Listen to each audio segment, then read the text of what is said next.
Hello, my name is Siobhan Johnson, and this is my second project, Project Eliza for CMP 167.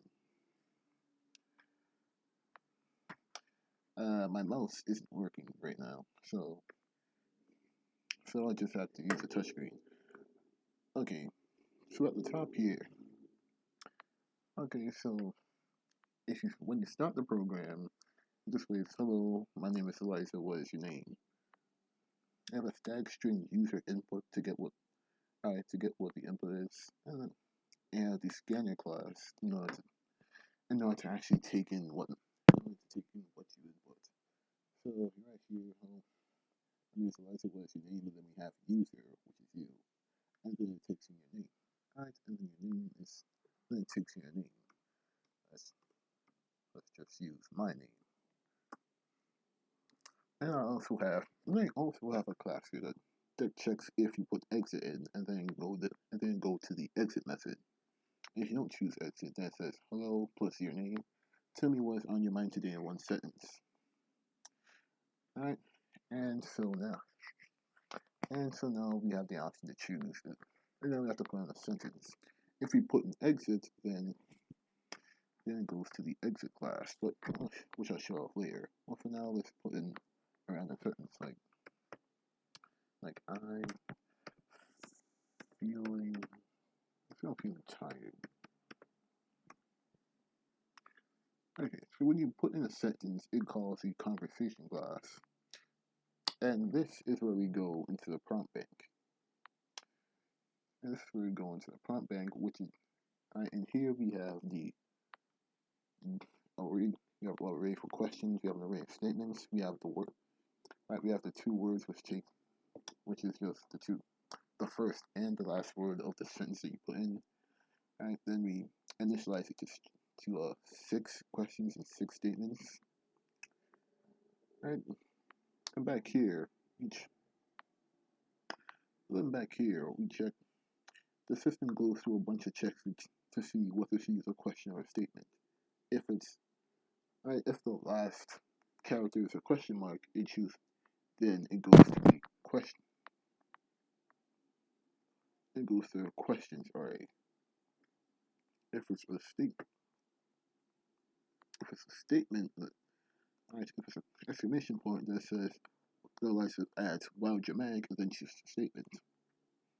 If it's just if there's no punctuation or it's just a period or any other character at the end, then Eliza just gets a statement. Now over here, for the statement, the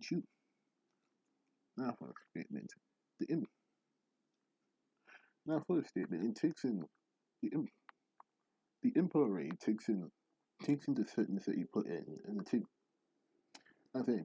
it splits the statement, and then it takes in the first, and assigns word 1 with the first word of your sentence, and then word 2 with the last word of your sentence.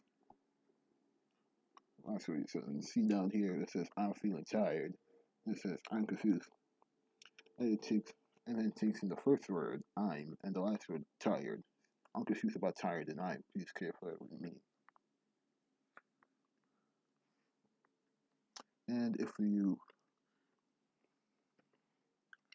And let's say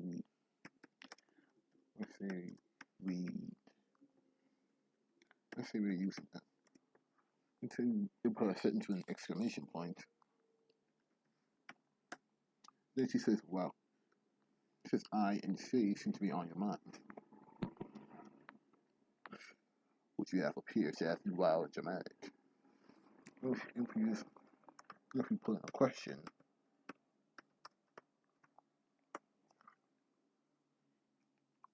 then she puts out a question. Now, another thing that we have here is the get random question and get random statement trunks with methods. What it does is that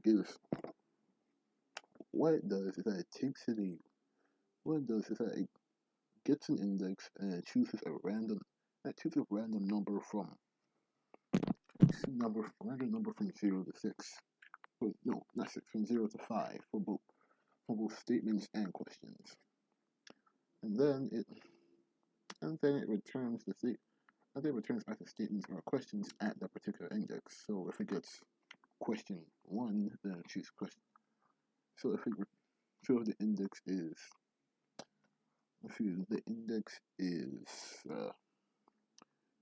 see for the questions index, it chose question. It got a 1, so it returned a question at that particular index. And we'll just do a few more.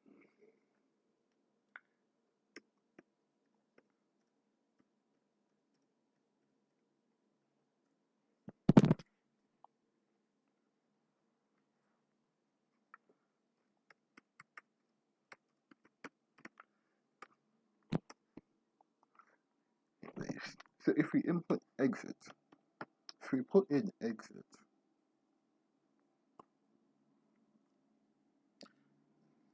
then it runs put in exit in either capital in any case, since this right here ignores the case ignores the casing for each of the letters, then it'll go to check if exit method. Now down here outputs, do you want to run the session again? I have to put in yes or no. If you input yes, then it runs the session from the beginning. If you input no, then it ends the session. So yeah, that was the project. It was actually pretty easy. It wasn't that hard to. I had some trouble running. I had some trouble coming up with statements and just creating the message for things. But otherwise, it was pretty comfortable for me. So yeah, thanks for watching, and that's it.